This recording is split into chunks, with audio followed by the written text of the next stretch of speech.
This is the FV4005, also known as Spud.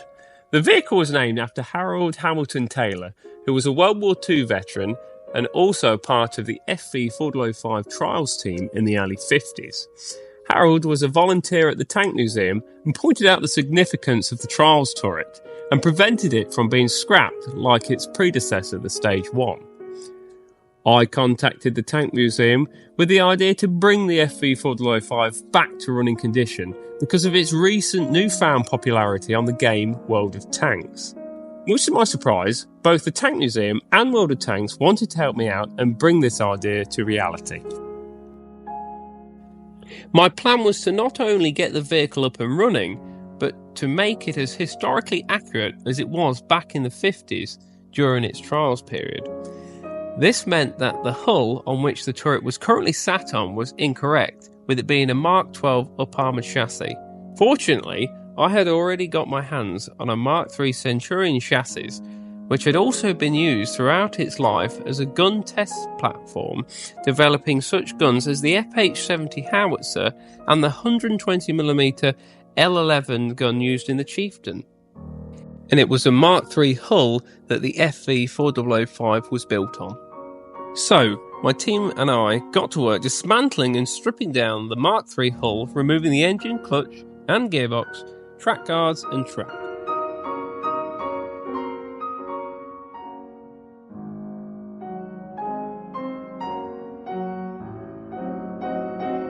It took 3 weeks to needle gun the entire hull, and several bits of metalwork and brackets had to be removed to make the hull accurate.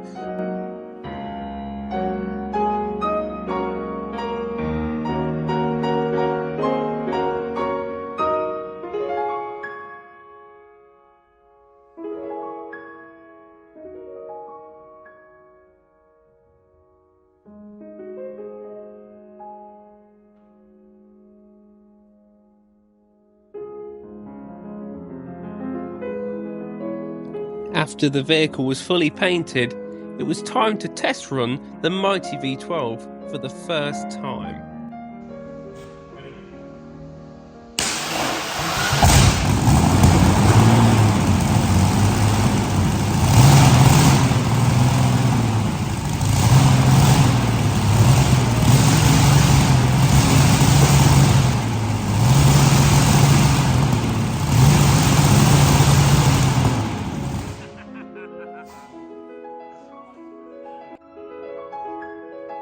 Hundreds and hundreds of man-hours were spent on this project to get everything right, and the rear ground anchor was all remanufactured by Adrian Bauer, who's there grinding. The track was steel track, like what it should have, not hush puppy track, which we removed.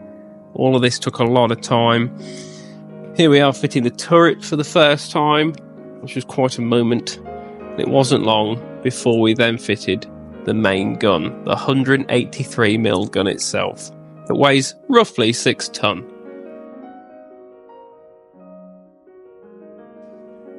And eventually here we are, the finished product. Well, near finished product anyway.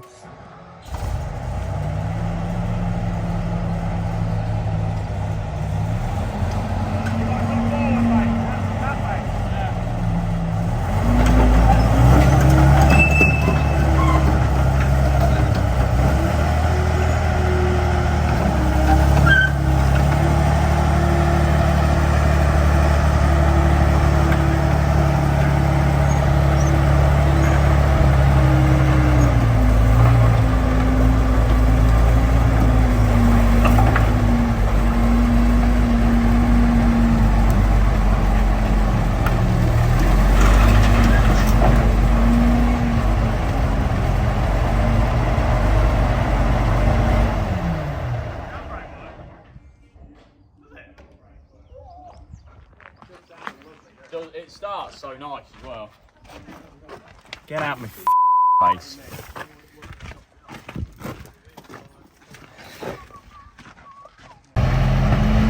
It was now time to load the FV4005 on the lorry to take to TankFest. Which is the best? What, go Lutterworth or go What's going on, Jack? still going swimmingly, nothing's wrong, mate. I don't know what you're on about. Nothing you want to talk about? No, nothing I want to talk about at all. What's this over here then? That is a Panzer III, isn't it? Ah, right. What's it doing? It's just parading. First parade.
First 4 rounds. So things aren't going to plan. This is an alternator in here. It didn't want to start. Well, it started a bit and spluttered and farted. And then we've realised that all the spark plugs are full of petrol. And then we've realised that the carburettor is basically flooding itself. That's not new. Doesn't look very new, does it? Yeah, this is the one I've liked. But the bowl's fine. The bowl's fine. There's another box in there. No, this one will be okay. I was going to say, as long soon as use it's this. the bowl that needs to be mint. Right, this is the thing that we need to work out It's is made by Dave. whether we're going to have enough room to get that shaft out that it pivots on.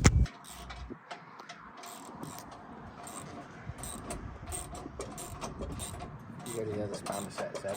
Just find a spanner to fit that. What have you done? Got it? Oh, what a bloke! Well, that was Zenith. that was a delight. The ball should come out. Oh, there's Chris. Hello, Chris. Hello. Right. Back. He's back. Has he brought fish and chips? He has brought no fish and chips. Fish and chips. Christopher. Half the team for fish and chips. Well, I say half Can you feel the it? team. That looks really. It's like you're carving a cow. You're reaching. Do you want a cattle? What do you call it? Carving crush. You got it? Oh, what a bloke! Can you Full hear of it? petrol. Full of petrol. Oh yes. Listen to it. Have a feel of that. No, that's quite empty. I don't feel a thing. It's a hand grenade. Yeah, absolutely full. Right, next, let's get another one. Have a feel on that, Jack. Wow. That's definitely the problem, Chris. Look at that. Yeah, I concur. Oh, yeah. Patience. Do you want to get your bloke to weld that up while it's full? I'll weld it up now. I'm going to solder it, to be honest, Mr. Hughes. Getting the float bowl out was difficult, but getting it back in correctly was extremely hard and took us until 1:30 that morning. No leaks.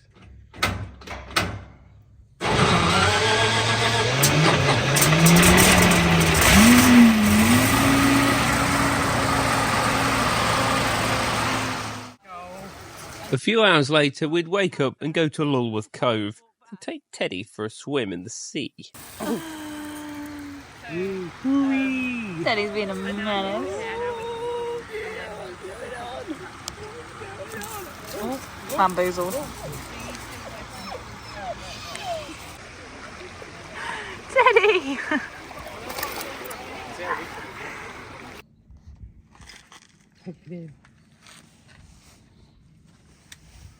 Later that evening, we took a track link out of each side.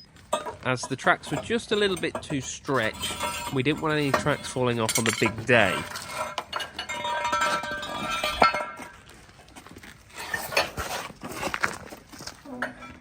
This will now be available on eBay for £1,000.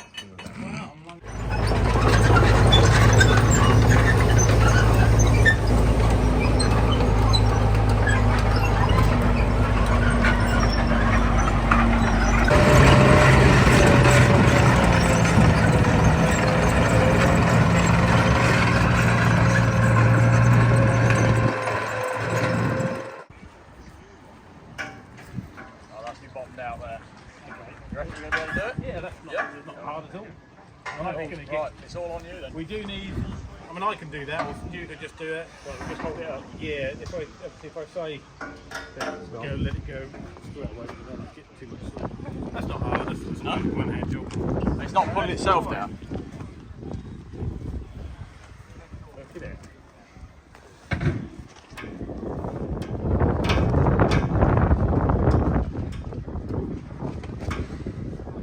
How long this has happened? Who was the last person to wind the anchor up and down? Probably long did. Yeah. Did you see how much harder it is to pull it up? Oh, give it a go. Down, go the other way, you see. That's the worst thing to happen, isn't it? It's about twice as much effort, but it's not hard. No. I wouldn't mind doing 5 times a day. It was now time for the show to finally open up to the public, and I can't believe just how overwhelmed we were with the amount of people that came up to say hi and took photos with us.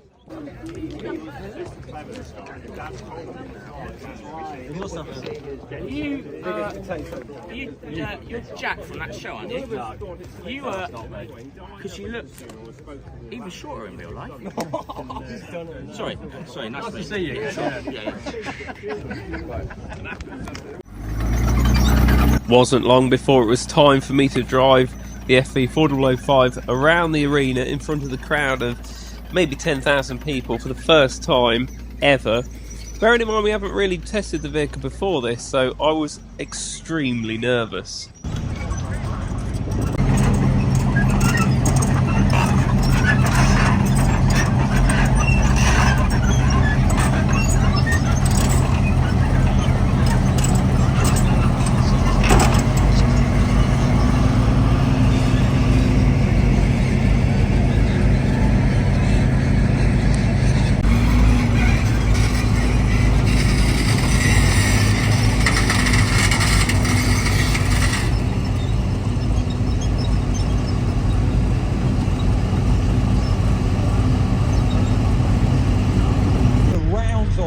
Are so big, they break them down anyway, the projectile first, and then you load in the case with all the propellant that's going to blast that round down the end of the barrel. They start by trying to come up with a sort of assisted loader system. Looked like it's an auto loader, actually wasn't. And then there's this worry, what if it's a landing right there? What if there's a threat from the water much sooner than we expect? So they come up with a system.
So that was its first time around the arena in front of the public, and although I was struggling to steer a little bit because of the weight of the gun over the front of the vehicle, a lot different to any normal Centurion, but otherwise it drove extremely well, ran well, and generally we were all pleased that we made it round without making a fool of ourselves in front of all them people.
Jackie. Hello, Jackie. Should you be driving it?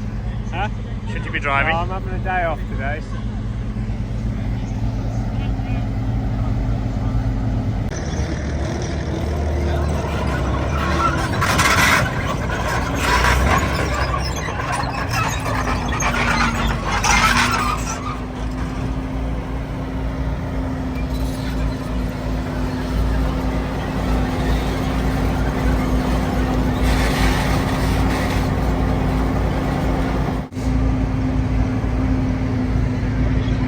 And for the final day, I took a step back to allow my team to crew the vehicle without me as a thank you for all their hard work and efforts.